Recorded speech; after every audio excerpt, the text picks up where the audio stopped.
গাছের পরিচয় যেমন ফলে, সেরকম মানুষের পরিচয় কর্মফলে।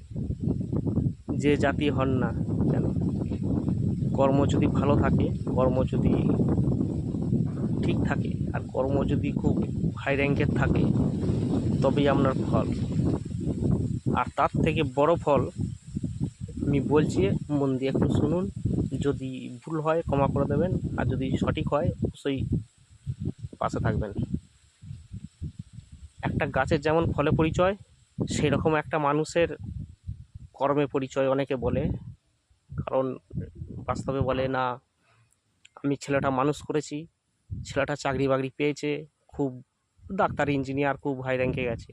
কিন্তু সেইটা বড় কথা নয়। বড় কথা কোনটা জানেন?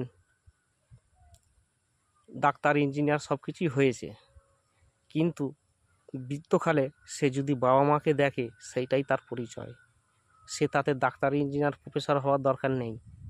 যদি একবেলা খেতে মাখতে পড়তে দেয়, সেটাই তার থেকে বড় পাওয়া আর বড় পরিচয় কিছু নয়। এইটাই বাস্তব। ঠিক বললাম? যদি ঠিক বলে থাকি অবশ্যই পাশে থাকবেন। আর যদি মনে করেন যে না, ভুল বললাম, অবশ্যই ক্ষমা করে দেবেন।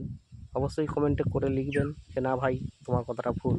কারণ ডাক্তার, প্রিন্সিপাল, বড় বড় হাই র্যাঙ্কের অফিসাররা, তাদের মা বাবারা ভাত পায় না। ভাত পায় কাদের মা বাবা জানেন? একটা খেটে খাওয়া গরিব লেলা খ্যাপা, তারাই ভাত দেয়। আর যারা খুব চালাক প্রকৃতির, খুব পয়সা ইনকাম করে, হাই প্রোফাইলি, হাই সোসাইটি, তারা কোনো দিন বাবা মাকে ভাত দেয় না।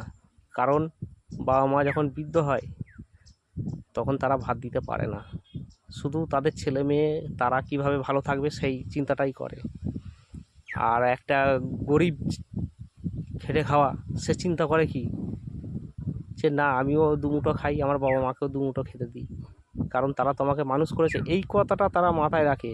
কিন্তু যখন কর্মের ফলে ধর্ম বেড়ে যায়, তখন আর তারা দেখে না, পেছন দিকে ফিরে তাকায় না। তখন বাবা মায়ের কষ্ট হয় যে না, ছেলেকে এত বড় করলাম, মানুষ করলাম, এত পয়সা খরচা করে, উকিল, ব্যারিস্টার, জজ, ইঞ্জিনিয়ার, ডাক্তার, প্রফেসর, অনেক কিছু করেছে, কিন্তু ছেলে আজকে আমাকে দেখছে না। আমাকে সেই দেশের বাড়িতে, নিজের বাড়িতেই থাকতে হচ্ছে। আর সেই ছেলেরা কী করছে? ফ্ল্যাটে থাকছে, এসি, এয়ার কন্ডিশনের ঘর। এটাই বাস্তব। যাক বন্ধুরা, কিছু না মনে করে সবাই ভালো থাকবেন, সুস্থ থাকবেন, পাশে থাকবেন।